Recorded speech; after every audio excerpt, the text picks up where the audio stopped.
ایھا المقصر متی تتوب، اے کوتاہی کرنے والے تم کب توبہ کرو گے؟ اللہ سبحانہ وتعالیٰ نے آدم علیہ السلام کو پیدا کیا اور انہیں ان کی بیوی حضرت حوا کے ساتھ جنت میں بھیجا اور کہا کہ یہاں سے جو چاہو کھاؤ، لیکن ایک درخت کے قریب نہیں جانا۔ لیکن کیا ہوا؟ آپ سب کو پتہ نہیں کیا ہوا؟ وہ بھول گئے اور وہ اسی درخت کے پاس چلے گئے تھے جس سے انہیں روکا گیا تھا، منع کیا گیا تھا۔ کیا انہوں نے جان بوجھ کے ایسا کیا تھا؟ کیا ہوا تھا؟ بھول گئے تھے، شیطان نے انہیں ورغلا لیا تھا۔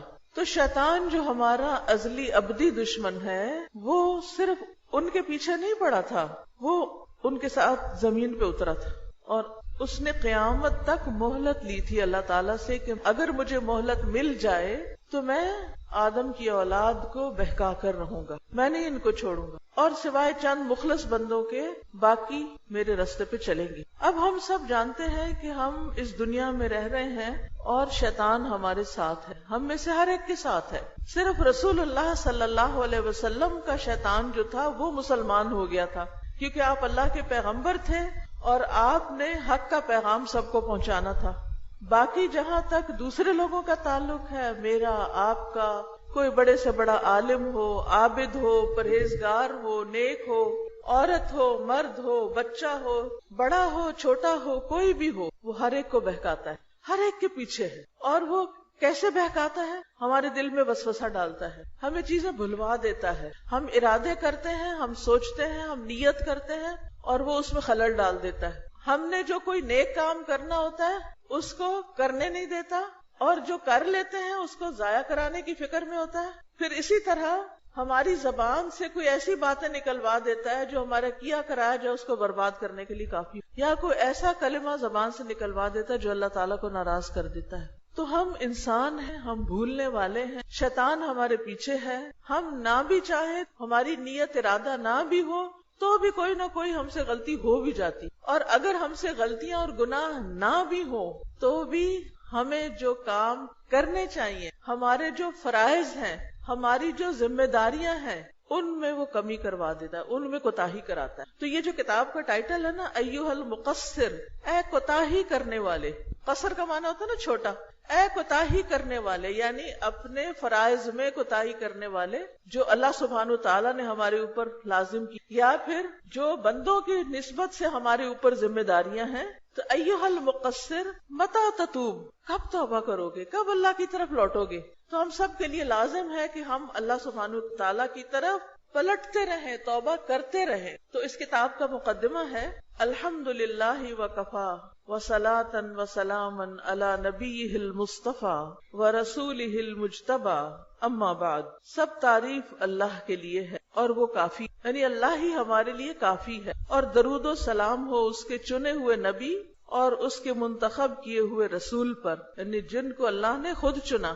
اپنی رسالت کے لیے۔ حدیث میں آتا ہے کہ اللہ تعالیٰ نے تمام انسانوں کے دل پہ نظر ڈالی تو سب سے اچھے دل کا مالک محمد صلی اللہ علیہ وسلم کو پایا اور انہیں اپنی نبوت رسالت کے لیے چن لیا۔ تو اس لیے ان کو کہا جاتا ہے مصطفیٰ، مجتبیٰ، یعنی سب انسانوں میں سے چنے ہوئے پیغمبر۔ اما بعد فإن التوبة إلى الله تعالی نور، یقیناً اللہ تعالیٰ کی بارگاہ میں توبہ کرنا ایک ایسا نور ہے جو نافرمانی کے انتہائی سیاہ اندھیروں کے درمیان چمک رہا ہے۔ یعنی ہمارے گناہ کیا ہے؟ اندھیرا، اور توبہ کیا ہے؟ نور، ایک روشنی، ایک ہوپ۔ یہ ایسی چمک ہے جو آسمان کے کنارے میں چمک رہی ہے، کیونکہ ہوتا یہ ہے کہ جب ہمارا دل گھبراتا ہے تو ہماری نگاہیں اوپر کو اٹھتی، بس یہ نافرمان لوگوں کو اکساتی ہے کہ وہ اپنے رب کی طرف رجوع کریں۔ کیا چیز اکساتی؟ توبہ، اور ان کے لیے نافرمانی سے باز آنے کو خوبصورت بناتی، مزین کر رہی یعنی خوبصورت بناتی ہے۔ تو اس سے کیا پتہ چلتا ہے کہ انسان جب گناہ کر لیتا ہے تو اس کے اندر امید کدھر سے آتی ہے؟ معافی کی، توبہ کے ذریعے آتی ہے، اور اسی طرح انسان کو وہ نافرمانی سے بچاتی اور نافرمانی چھوڑنے کو اور اچھے کام کرنے کو خوبصورت بنا دیتی ہے۔ اور توبہ ہمیشہ سے ہی نافرمان اور کوتاہی کرنے والوں کو آواز دیتی ہے کہ اپنے خالق کی طرف آ جاؤ، یعنی بندو اپنے رب کی طرف واپس آؤ۔ کدھر جا رہے ہو؟ یعنی شیطان کے پیچھے نہ جاؤ، واپس آؤ۔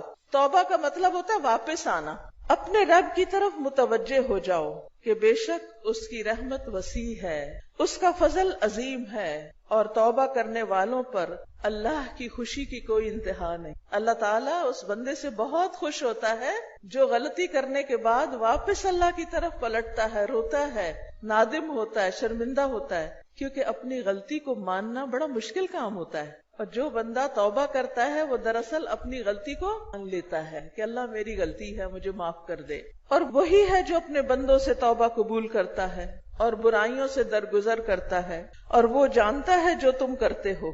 تو اے نافرمان، اپنے رب کی بارگاہ میں توبہ کر اور اپنے گناہوں پر رو۔ تو ہم سب کو کیا کرنا چاہیے؟ اپنے گناہوں پر رونا چاہیے۔ انسان روتا ہے شرمندگی سے کہ اللہ میرے سے غلطی ہو گئی ہے، میں نے اچھا نہیں کیا۔ اور اے کوتاہی کرنے والے، اپنے رب کی بارگاہ میں اپنی کوتاہی سے توبہ کر، یعنی جو کمی ہو گئی ہے اس کو چھوڑ دو۔ توبہ کا مطلب کیا ہے؟ کیا مطلب بتایا میں نے؟ واپس آنا، یعنی جو کمی کر رہے ہو وہ کمی نہ کرو، اس کو چھوڑ دو، واپس آ جاؤ، اور اس سے درگزر اور بخشش کا سوال کرو کہ اللہ تعالیٰ پھر نہیں کریں گے، آپ اس کو معاف کر دیں۔ اور اے فرما بردار، اپنے رب کی بارگاہ میں توبہ کر اس بات سے جو تمہیں اپنی اطاعت میں کمی دکھائی دیتی، اور جو تم اپنے عمل پر مان اور غرور کرتے ہو اور اپنے عیبوں سے غفلت برتتے ہو۔ یعنی توبہ سب کے لیے ہے، یہ بات یاد رکھیے۔ کیا ہے؟ توبہ سب کے لیے، گناہگار کے لیے بھی اور فرما بردار کے لیے بھی۔ گناہگار کی توبہ کیا ہے کہ گناہ چھوڑ دے۔ فرما بردار کی توبہ کیا ہے؟ نیک انسان کی توبہ کیا ہے؟ فرما بردار اپنی اطاعت میں کمی پہ توبہ کرتا ہے کہ اللہ میں نے حق ادا نہیں کیا، سارا کچھ کر کے بھی کہتا ہے یا اللہ حق ادا نہیں ہوا۔ یہ ایسا ہی ہے جیسے آپ نماز پڑھتے ہیں، جب آپ نماز پڑھ لیتے ہیں تو آپ کو کیا خیال آتا ہے کہ میں نے بہت اچھی نماز پڑھی؟ کیا خیال آتا ہے؟ حق تو یہ کہ حق ادا نہ ہوا، حق ادا نہیں، اللہ مجھے توفیق دے میں اس سے اچھی نماز۔ ہر دفعہ یہ خیال آتا ہے یا اللہ کیا بنے گا، ہماری نماز تو اچھی نہیں۔ اچھا پھر کیا ہوتا ہے؟ کبھی کبھی یہ بھی ہوتا ہے کہ ہم کوئی نیکی کر لیتے ہیں نا تو شیطان ہمارے دل میں ایک خیال ڈالتا ہے، واہ بھائی واہ تم نے تو کمال کر دیا، آتا نا۔ اور کبھی لوگوں سے کہلواتا ہے کہ ذرا تم اس کی بڑی تعریف کرو، وہ تعریف شروع کر دیتے ہیں اور بندہ پھولے نہیں سماتا، زمین سے آسمان پہ پہنچنے لگتا ہے، اوپر چڑھ جاتا ہے کہ میں نے تو بڑا کچھ کر دیا، حالانکہ ساری زندگی بھی سجدے میں پڑے رہے، اللہ کا حق ادا نہیں تھا، ایک نعمت کا بھی شکر ادا نہیں ہو سکتا۔ کہاں گنجائش نکلتی ہے کہ انسان اپنی نیکیوں پر فخر اور غرور کرے؟ تو اس لیے یہ آخری لائن دیکھیں، اور جو تم اپنے عمل پہ یعنی کسی نیکی پہ مان اور غرور کرتے ہو اس پہ توبہ کرو، یعنی نیک کام کرنے کے بعد جو تمہارے اندر نیک ہونے کا خیال آ جاتا ہے اس پہ بھی توبہ کرو۔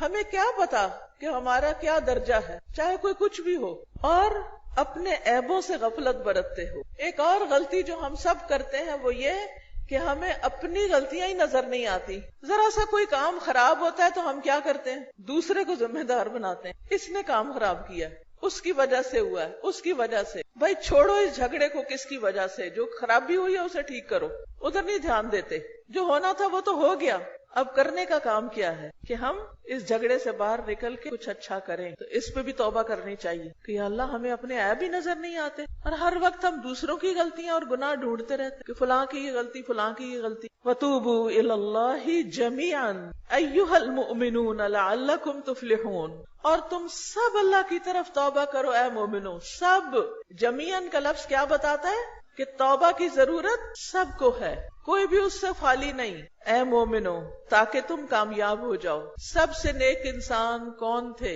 محمد الرسول اللہ صلی اللہ علیہ وسلم۔ وہ دن میں کتنی بار استغفار کرتے تھے؟ 70 سے 100 بار کرتے تھے، اور ہم کیا کرتے ہیں؟ ہم کرتے ہیں 70 سے 100 بار استغفار؟ کیا ہم آپ سے زیادہ نیک ہیں؟ نہیں۔